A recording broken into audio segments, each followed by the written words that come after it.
Halo Sobat Kampus Nesia, ketemu lagi di channel YouTube Kampus Nesia. Kali ini kita masih ada di series audio video dari artikel kita di website Kampus Nesia. Nah, kalau kemarin kita udah ngomongin tentang tips jadi mahasiswa baru yang sukses dan juga tips ngerjain skripsi anti galau-galau klub. Sekarang kita mau bahas tentang 5 cabang ilmu kimia yang dipelajari di jurusan kimia murni. Ini adalah artikel dari Kak Rizka yang teman-teman bisa baca di website kampusnesia.co.id. Nah, langsung aja yuk kenalan dengan jurusan kimia murni. Bagi calon mahasiswa yang bentar lagi masuk kuliah, memilih kampus dan jurusan kuliah menjadi hal yang ditunggu-tunggu.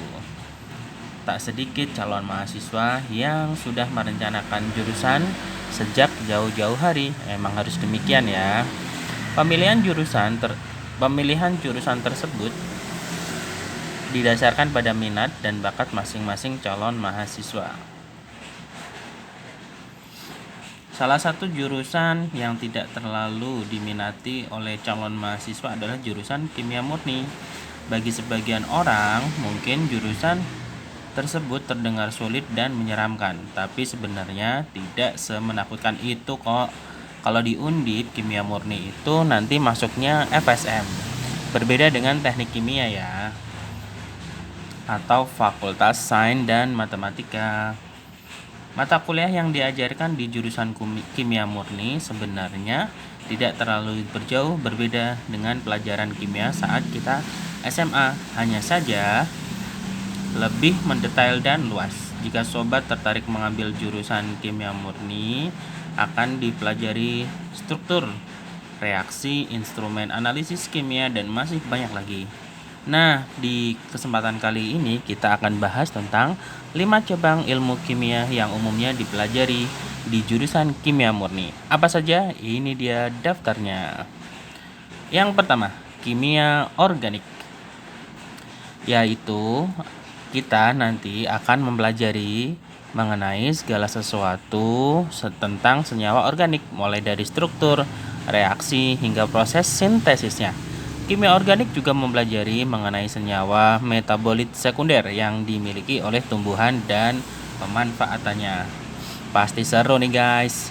Yang kedua, kimia anorganik mempelajari mengenai segala sesuatu tentang senyawa anorganik seperti senyawa organologam, senyawa kompleks, mineral, dan lain-lain.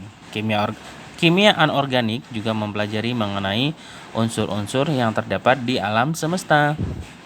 Nah, yang ketiga namanya kimia analitik, yaitu mempelajari analisis secara kualitatif maupun kuantitatif pada suatu bahan atau larutan secara kimia, mulai dari pengujian menggunakan reagen di laboratorium hingga pengujian menggunakan instrumen analisis. Nah, untuk yang keempat namanya kimia fisik,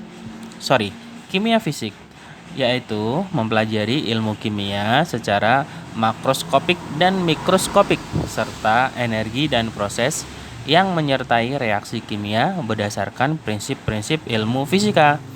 Kimia fisik juga meliputi kajian mengenai termodinamika, kimia kuantum, elektrokimia, kinetika reaksi, dinamika reaksi, dan spektroskopi. Sepertinya menarik ya guys. Dan yang terakhir adalah biokimia, di mana kita akan mempelajari mengenai proses dan reaksi kimia yang terjadi pada makhluk hidup, mulai dari struktural, enzim, metabolisme, dan lain-lain. Dan buat teman-teman, tidak hanya teori, jurusan kimia murni juga memberi kesempatan kepada mahasiswanya untuk mengenal kimia lebih mendalam melalui kegiatan praktikum. Jenis praktikum pada jurusan kimia murni ada 6 sesuai dengan cabang ilmu kimia, yaitu praktikum kimia organik, kimia anorganik, kimia analitik, biokimia, kimia fisik, dan ditambah dengan praktikum kimia dasar. Pada setiap praktikum akan diajarkan materi yang berbeda sehingga mahasiswa dapat mempelajari ilmu kimia secara luas dan menyeluruh. Modal untuk menjadi mahasiswa kimia adalah memiliki rasa keingintahuan yang tinggi dan tidak buta warna, karena banyak kegiatan laboratorium yang mengharuskan untuk mengidentifikasi warna. Walaupun banyak mahasiswa kimia yang mengeluh bahwa teori yang diajarkan cukup rumit, namun dalam penerapannya ternyata cukup sederhana dan seru loh.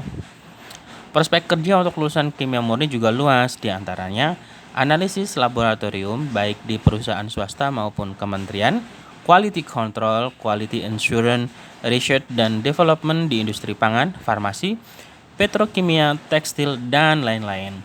Nah, untuk prospek kerja lulusan kimia murni, nanti kita akan bikinin video selanjutnya ya guys. Nah, gimana nih Sobat Kampus Indonesia? Tertarik untuk ambil jurusan kimia?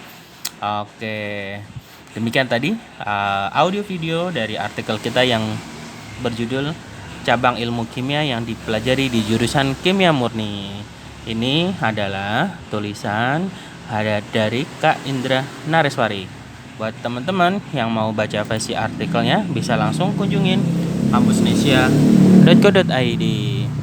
Makasih yang udah nonton video ini. Jangan lupa like, share, komen, dan subscribe channel YouTube Kampus Nesia. Sampai ketemu di video selanjutnya.